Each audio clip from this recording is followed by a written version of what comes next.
Ipinatatawag ng Quezon City Prosecutor's Office si dating Pangulong Rodrigo Duterte kaugnay sa umano'y pagbabanta kay ACT Teachers Party List Representative Franz Castro.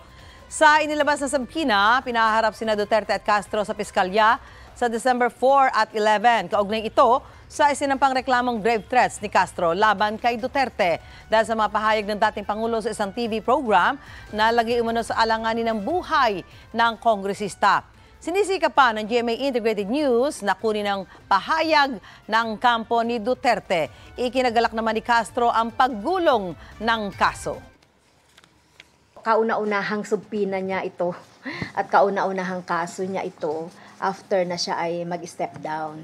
Hindi siya pwedeng nagbabanta sa buhay ng tao. Ako lang naman talaga yung nag-question ng confidential fund doon sa Kongreso. So tiyak kong ako yon.